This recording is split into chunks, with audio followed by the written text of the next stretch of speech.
Hi friends, this is సహజ. ఇప్పుడు మీరు వింటున్నారు చేరువై దూరమేలా episode 48. India London timing gap వలన మిథున్ సంజన్ అని వీడియో కాల్లో చూడలేకపోయాడు. సంజన మిథున్ని చాలా మిస్ అవుతుంది. మిథున్ కీర్తన్ అని బ్లాక్మెయిల్ చేస్తున్న డైరెక్టర్కి బుద్ధి చెప్పి రవలికి కాల్ చేశాడు. సంజన రింగ్ అవుతున్న రవలి ఫోన్ దగ్గరికి వచ్చింది. మిథున్ ఫోన్ చేశాడేమోనని ఆశతో. స్క్రీన్ పైన మిథున్ పేరు చూసి సంజన ముఖం ఆనందంతో వెలిగిపోయింది. ఫోన్ని అందుకున్న ఆమె చేతులు వణుకుతున్నాయి. కోయంబత్తూరుకు వచ్చాక మిథున్ ఎవరితోనో ఫోన్లో మాట్లాడుతుంటే తను వినడమే కానీ అతను తనతో మాట్లాడుతుంటే వినడం ఇదే మొదటిసారి. అందుకే ఆమె గుండె వేగంగా కొట్టుకుంటుంది. కాల్ లిఫ్ట్ చేసి చెవి దగ్గర పెట్టుకుంది. సంజన ఎలా ఉంది రవలి? మొన్నటి నుండి తనని చూడలేకపోయాను. చాలా బెంగగా ఉంది. సంజనను ఒకసారి చూపించవా? తనని చూస్తే కానీ నా మనసు కుదుట పడదు. త్వరగా చూపించవా ప్లీజ్? మిథున్లో తాపత్రయం.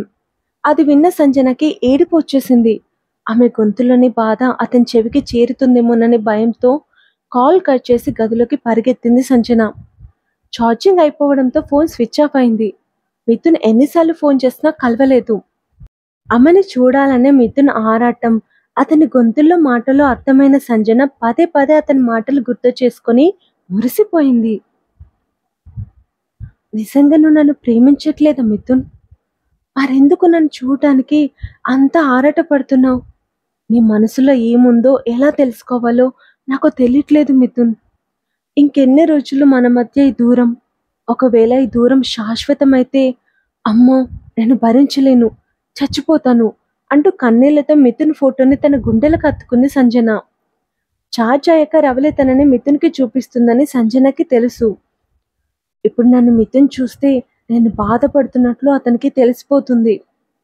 చాలా డిస్టర్బ్ అవుతాడు. మిథున్ నన్ను చూడకూడదు అనుకొని నిఖిల్ ఇంటికి వెళ్తున్నా అని రవలికి చెప్పి వెళ్ళిపోయింది సంజన. టీవీ చూస్తున్న నిఖిల్ బాధగా ఉన్న సంజనని చూసి ఏమైంది అని అడిగాడు. ఫోన్లో మిథున్ తనతో అన్నది చెప్పింది. మిథున్ నా మీద చూపిస్తుంది అభిమానమా లేక ప్రేమ నాకు తెలియట్లేదు నిఖిల్. ప్రపోజ్ చేస్తే మిథున్ తన మనసులో నేను లేకపోయినా ఒప్పుకుంటాడు. ఏం చేయాలో నాకు అర్థం కావట్లేదు కన్నీళ్లతో అంది. దీనికి కాలమే ఆన్సర్ చెప్తుంది. నువ్వు దాని గురించి ఆలోచించకుండా ప్రశాంతంగా ఉండు అంటూ నిఖిల్ సంజన కన్నీళ్లను తుడిచాడు. సంజన నిఖిల్ భుజం మీద తల వాల్చి కళ్ళు మూసుకుంది. నిఖిల్ ఆమె తలని లాలనగా నిమురుతున్నాడు. సంజన లేదని మిథున్కి చెప్పి ఫోన్ పెట్టేసి కోపంగా నిఖిల్ ఇంటికి వచ్చిన రవలి సంజన నిఖిల్ భుజం మీద పడుకోవడం చూసి సంజన అని గట్టిగా అరిచింది. ఇద్దరు ఉలిక్కిపడ్డారు. రవలి సంజనని కోపంగా ఇంట్లోకి తీసుకెళ్ళింది. మిథున్ తనని వీడియో కాల్లో చూస్తాడని సంజన ఫేస్ వాష్ చేసుకుని నైట్ సూట్లోనే మంచిది వెతికి వేసుకుంది. ఎప్పుడు తన డ్రెస్ల గురించి తన అందం గురించి పట్టించుకునే సంజన ఎప్పుడైతే మిథున్ తనని వీడియో కాల్లో చూస్తున్నాడని తెలిసిందో అప్పటి నుండి మిథున్కి అందంగా కనపడాలని రోజు మంచి డ్రెస్ వేసుకొని బాగా రెడీ అవుతుంది. కాసేపటికి సంజన నిద్రపోయినట్లు నటించింది.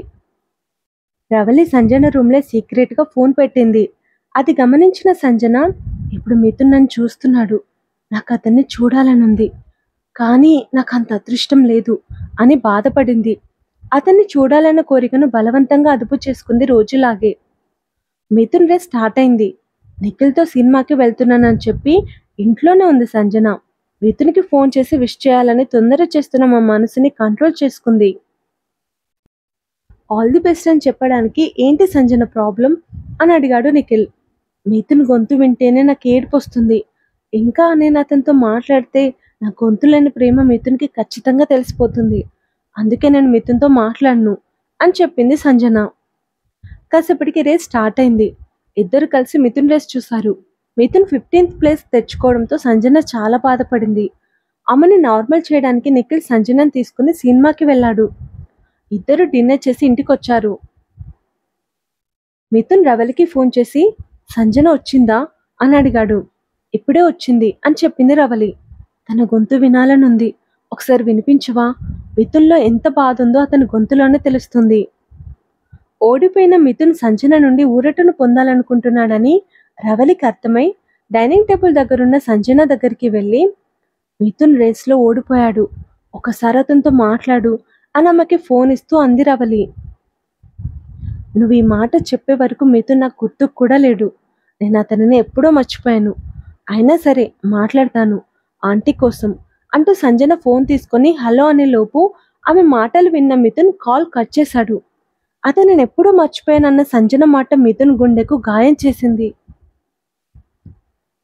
ఫోన్ రవలికి ఇచ్చి నిఖిల్ దగ్గరికి వెళ్తున్నానని చెప్పి ఏడుస్తూ నిఖిల్ దగ్గరికి వచ్చింది సంజన. ఏమైంది సంజన, ఎందుకు ఏడుస్తున్నావు? కంగారు పడిపోయాడు నిఖిల్. సంజన వెక్కి వెక్కి ఏడుస్తుంది. ఎవరైనా చూస్తారేమోనని నిఖిల్ తలుపుకి గడియ పెట్టి సంజనని సోఫాలో కూర్చోబెట్టాడు. నాకు టెన్షన్గా ఉంది, ఏమైందో చెప్పు సంజన. సంజన ఏడుపును కంట్రోల్ చేసుకుని మిథున్ తనతో మాట్లాడాలనుకుంటే తను రూడ్గా మాట్లాడింది చెప్పింది. ఎందుకలా మాట్లాడవు సంజన?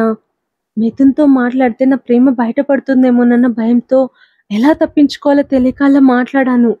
మిథున్ ఎంత హర్ట్ అయి ఉంటాడో. నేను మిథున్ని చాలా బాధ పెట్టాను. I hate my self. ఏడుస్తూ సంజన తన చెంపలు కొట్టుకుంది. సంజన పిచ్చి పట్టిందా, ఏం చేస్తున్నావు అని హర్షమ్మను ఆపాడు. సంజన నిల్చొని నాకు నిజంగానే పిచ్చి పట్టింది. నా మిథున్ని బాధ పెట్టాను నన్ను నేను శిక్షించుకోవాలి అంటూ మళ్ళీ చెంపల మీద గట్టిగా కొట్టుకుంటున్న సంజనని కౌగలించుకొని Sanjana calm down, relax, please relax అంటూ ఆమె వెన్నుపై లాలనగా తట్టాడు నిఖిల్.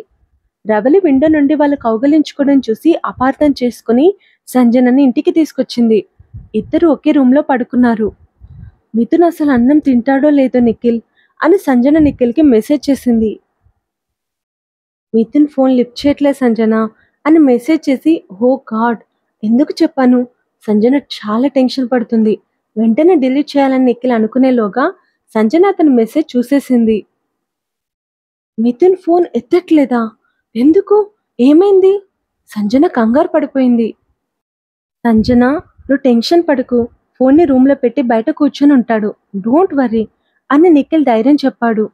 మిథున్ని హర్ట్ చేసినందుకు సంజన కుమిలిపోయింది. మెసేజ్లోని జోక్స్ చెప్తూ నిఖిల్ సంజనని డైవర్ట్ చేయడానికి చాలా ట్రై చేశాడు. కానీ సంజన బాధపడుతూనే ఉంది. వాళ్ళు చాటింగ్ చేసుకోవడం చూసి రవలికి కోపం వచ్చింది. కీర్తనతో డిన్నర్ చేసిన మిథున్ రూమ్కి రాగానే నిఖిల్ నుండి వచ్చిన 20 మిస్డ్ కాల్స్ మెసేజెస్ చూసి నిఖిల్కి ఫోన్ చేశాడు. మిథున్తో మాట్లాడాక నిఖిల్ సంజనకి కాల్ చేసి మిథున్ నార్మల్ అయ్యాడు, డిన్నర్ కూడా చేశాడు అని చెప్పగానే సంజన మనసు కుదుట పడింది. నెక్స్ట్ డే సాటర్డే రవలి షాపింగ్కి వెళ్తే మిథున్ రేస్ చూడడానికి సంజన ఇంట్లోనే ఉండిపోయింది. నిఖిల్ సంజన దగ్గరకు వచ్చాడు. ఆమె ఇంకా మిథున్ హర్ట్ చేసినందుకు బాధపడుతూనే ఉంది. నిఖిల్ సంజనని మాటల్లో పెట్టి ఆమెని నవ్వించి నార్మల్ చేశాడు. సంజనని టీవీ దగ్గర కూర్చోపెట్టి నిఖిల్ వంట చేశాడు. ఇద్దరు కలిసి లంచ్ చేశాక సంజన నిఖిల్ని తన రూమ్కి తీసుకెళ్ళింది. మిథున్ కోసం కొన్న షర్ట్ చూపించడానికి. మిథున్కి షర్ట్ చాలా బాగుంటుంది. మిథున్ ఊహించుకుంటూ షర్ట్ని గుండెలకు కత్తుకున్న సంజన బుగ్గల్లో సిగ్గు చూసి మిథున్ని తలుచుకుంటేనే నీ బుగ్గలు సిగ్గుతో ఎలా కందిపోయాయో చూడు అంటూ నిఖిల్ సంజన ముంగుర్లను వెనక్కి నెట్టి ఆమె బుగ్గను తడిమాడు. సంజన సిగ్గుతో కళ్ళు కిందికి వాల్చింది. రవిలి ఉసూర్మంటూ లోపలికొచ్చింది. ఆ మలకిటికి ఇద్దరు ఉలిక్కిపడి లేచి నిల్చున్నారు. నిఖిల్ ఇబ్బందిగా అక్కడి నుండి వెళ్ళిపోయాడు. ఏం చెప్పాలో తెలియక. రేస్ స్టార్ట్ అవ్వగానే సంజన తలుపుకి గడియ పెట్టుకుని ల్యాప్టాప్లో మిథున్ రేస్ చూసింది. మిథున్ విన్ అయ్యాడు. నాకు తెలుసు మిథున్, నీ మనసులోని బాధను నీ రేస్కి ఎఫెక్ట్ కానివ్వవు. ఐఎమ్ సారీ మిథున్, నేను తెలిసే బాధ పెట్టాను, కానీ ఏం చేయాలో నాకు తెలియట్లేదు. ఐఎమ్ సో కన్ఫ్యూజ్డ్ అనుకుంటూ దిగులు పడింది సంజన. మిథున్ సెమీఫైనల్ రేస్ కూడా సంజన సీక్రెట్గా చూసింది. ఫైనల్ రేస్ ఇంకా సేపట్లో స్టార్ట్ అవ్వబోతుంది. మిథున్కి ఫోన్ చేసి విష్ చేయాలని సంజన మనసు ఆరాటపడుతుంది. ఇంకెన్ని రోజులు మిథున్, నీతో మాట్లాడకుండా నన్ను నేను కంట్రోల్ చేసుకోవడం నా వల్ల కావట్లేదు. మన మధ్య ఈ దూరం శాశ్వతమవుతుందేమోనని భయం వేస్తుంది. నేను ఏదో ఒక నిర్ణయం తీసుకోవాలి ఇప్పుడే అనుకుంటూ ఆలోచనలో పడింది సంజన. మిథున్కి ప్రపోజ్ చేస్తే అతనికి ఇష్టం లేకపోయినా కృతజ్ఞత భావంతో మిథున్ నన్ను యాక్సెప్ట్ చేస్తాడేమోనని నా భయం. ఈ భయంతోనే ఎన్ని రోజులు నా ప్రేమని నాలోనే దాచుకున్నాను. కానీ ఇలా ఎన్ని రోజులు నా ఈ భయం మిథున్ నన్ను శాశ్వతంగా దూరం చేస్తుందనిపిస్తుంది. నా స్వార్థం కోసం మిథున్‌కి నేనంటే ఇష్టం లేకపోయినా, నాకు మిథున్ దక్కితే చాలు అని నేను అనుకోలేను. నా సంతోషం కన్నా నాకు మిథున్ సంతోషం ముఖ్యం. అసలు ఈ సమస్యకి పరిష్కారం ఏంటి? మిథున్ నా ప్రేమని ఇష్టంతో యాక్సెప్ట్ చేస్తున్నాడా? లేక కృతజ్ఞత చేస్తున్నాడా అని నేనెలా తెలుసుకోవాలి? మిథున్‌కి ప్రపోజ్ చేస్తే తప్ప ఈ విషయం నేను తెలుసుకోలేను. ప్రపోజ్ టైంలో మిథున్ తన అయిష్టాన్ని బయటపడకుండా దాచినా, ఎప్పుడో ఒకసారి బయటపడక తప్పదు. అప్పుడు నేను మిథున్ లైఫ్ నుండి వెళ్ళిపోతాను. యెస్. మిథున్‌కి నా ప్రేమ విషయం చెప్పడమే దీనికి సొల్యూషన్ అని బాగా ఆలోచించి మిథున్‌కి ప్రపోజ్ చేయాలనే డెసిషన్ తీసుకుంది సంజన. మిథున్ ఎప్పుడెప్పుడొస్తాడా? తన ప్రేమ విషయం ఎప్పుడెప్పుడు చెప్పాలా అని ఎంతో ఆశగా ఎదురుచూస్తుంది సంజన. ఒక్కో క్షణం ఆమెకు ఒక్కో యుగంలా గడుస్తుంది. సంజన మిథున్‌తో లైఫ్‌ని ఊహించుకుంటూ, మిథున్ బొమ్మ తన బొమ్మ పక్కపక్కన గీసి, వాళ్ళ ముందు ఒక పాప, ఒక బాబు బొమ్మ గీసింది. ఆ బొమ్మని సంజన అపురూపంగా చూస్తూ ముద్దు పెట్టుకుంది. నేను, నా మిథున్, మా పిల్లలు. హ్యాపీ ఫ్యామిలీ అంటూ సంజన ప్రేమగా బొమ్మని గుండెకు హత్తుకుంది. మిథున్ డైరెక్ట్‌గా కోయంబత్తూర్‌కొస్తున్నాడని తెలిసి సంజన సంతోషంతో ఉక్కిరిబిక్కిరైపోయింది. ఆ రాత్రి ఆమెకి నిద్ర పట్టలేదు. మిథున్ బీచ్‌లో, కిచెన్‌లో తననెత్తుకోవడం పదే పదే గుర్తు చేసుకొని పరవశించిపోయింది. ఒకప్పుడు ఆమెకి కంపరం కలిగించిన అతని స్పర్శ ఇప్పుడు ఆమెకి పరవశం కలిగిస్తుంది.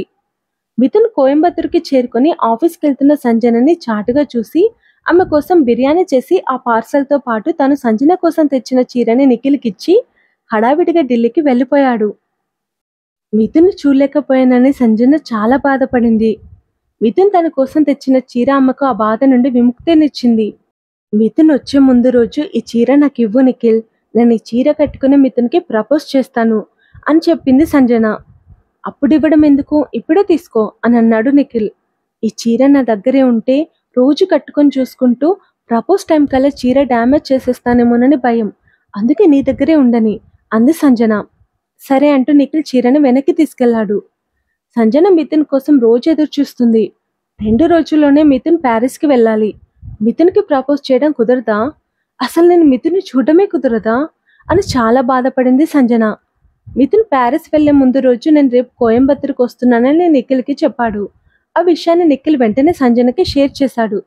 మిథున్ వస్తున్నాడన్న ఆనందంతో సంజన మనసు ఉప్పొంగిపోయింది. సంజన మిథున్ జ్ఞాపకాల్ని గుర్తు చేసుకొని సిగ్గుపడుతూ తనలో తానే నవ్వుకుంది. బ్లష్ అవుతున్న సంజనని చూసి నిఖిల్ కోసమే అనుకుని రవలి అపార్థం చేసుకుని ఏమైంది నీకని కోపంగా అడిగింది. ఏమో తెలీదు, చాలా కొత్తగా ఉంది. ఎప్పుడు ఎన్నడూ కలిగని భావాలు మనసును ఉక్కిరిబిక్కిరి చేస్తున్నాయి. తీయటి జ్ఞాపకాలతో హృదయం పులకరించిపోతుంది. ప్రేమంటే ఇదేనా అంటున్న సంజన పెదాలు సిగ్గుతో విచ్చుకున్నాయి. ఆమె కళ్ళల్లో మిథున్ మెదులుతుంటే కనురెప్ప కూడా మూయలేకపోతుంది సంజన. మిథున్ ఇచ్చిన చీరని ఆ రాత్రి నిఖిల్ నాకు తిరిగి ఇచ్చేశాడు. మిథున్‌కి ప్రపోజ్ చేయాలని అతనిచ్చిన చీరని ప్రేమగా కట్టుకొని ఎంతో ఆశగా అతని దగ్గరికి వెళ్తే మిథున్ వెళ్ళిపోయాడు ఆంటీ. మిథున్‌కి ప్రపోజ్ చేయలేదు అన్న బాధ కన్నా మిథున్‌ని చూడలేదన్న బాధే ఎక్కువ. అప్పటికే మిథున్‌ని చూడకుండా 10 రోజులున్నాను. మరో వారం అంటే నాకు ఏడుపొచ్చింది. ఒక్కో క్షణం ఒక్కో యుగంలా గడుస్తుంది నాకు. మిథున్‌ని తలుచుకుంటూ మిథున్ ఫోటోస్ చూస్తూ గడిపేస్తున్నాను. మిథున్ వచ్చిన వెంటనే ప్రపోజ్ చేసి ఒకవేళ అతను ఒప్పుకోకపోతే మిథున్‌కి పనిమనిషిలాగా ఉంటాను కానీ మిథున్‌కి దూరంగా మాత్రం అస్సలు ఉండననుకున్నాను. కానీ నేను కలలో కూడా ఊహించింది జరిగింది. మిథున్ మనసులో ఒక అమ్మాయి. ఇది నమ్మాలో నమ్మొద్దో నాకు తెలియట్లేదు ఆంటీ అని చెప్తూ లలితను కౌగలించుకొని ఏడ్చేసింది సంజన. మీరిద్దరు కలుస్తారని నాకు నమ్మకం ఉంది సంజన. నన్ను నమ్ము అంటూ లాలనగా సంజన వెన్ను నిమిరింది లలిత. కీర్తనని ప్రేమిస్తున్నామని నిఖిల్ అడిగితే మిథున్ ఎస్ అని చెప్పాడు కదా ఆంటీ కన్నీళ్లతో అంది సంజన. అది ఆకర్షణ అని నేను నిఖిల్ అంటున్నాం కదమ్మా. నువ్వు నన్ను నమ్ము. ఖచ్చితంగా మీరిద్దరు కలుస్తారు అని నమ్మకంగా చెప్పింది లలిత. నేను మీ ఇద్దరిని కలుపుతాను సంజన అని మనసులో అనుకున్నాడు నిఖిల్. కీర్తనతో వెళ్ళకూడదని మిథున్ టికెట్ క్యాన్సిల్ చేసుకొని ఒకరోజు అక్కడే ఉండిపోయాడు. మిథున్ ఇండియాకి రావడం, నిఖిల్ ముంబైకి వెళ్ళడం ఒకే రోజు జరిగింది. మిథున్ హైదరాబాద్ ఎయిర్పోర్ట్ నుండి అడుగు బయట పెట్టగానే నేషనల్ మీడియా మిథున్ కీర్తనల మధ్య ఏముందని ఆరా తీసింది. నిన్న వచ్చిన కీర్తనను కూడా మీడియా ప్రశ్నల వర్షం కురిపిస్తుండగా ఆమె పిఏ, బాడీ గార్డ్స్ వచ్చి ఆమెను తీసుకెళ్లిపోయారు. కీర్తన హీరోయిన్ అని తెలియకపోవడంతో ఇంటర్నేషనల్ మీడియా నుండి మిథున్ తప్పించుకోగలిగాడు కానీ నేషనల్ మీడియాకి ఏం ఆన్సర్ చెప్పాలో మిథున్కి అర్థం కాలేదు. బుగ్గ మీద ముద్దు పెట్టడం వదిలేస్తే కీర్తన నా గుండెల మీద పడుకోవడం, మేమిద్దరం ఒకే రూమ్‌లోకి వెళ్ళడం ప్రపంచం చూసేసింది. ఇప్పుడు మా మధ్య ఏం లేదని చెప్తే కీర్తన క్యారెక్టర్‌ని అందరూ తప్పు పడతారు అనుకోని, మిథున్ కూడా ఏం ఆన్సర్ చేయకుండా సైలెంట్‌గా వెళ్ళిపోయాడు. ఆ తర్వాత జరగబోయేది నెక్స్ట్ ఎపిసోడ్‌లో తెలుసుకుందాం. ఈ ఎపిసోడ్ గనుక మీకు నచ్చితే లైక్ చేయండి, కామెంట్ చేయండి. Thank you. బాయ్.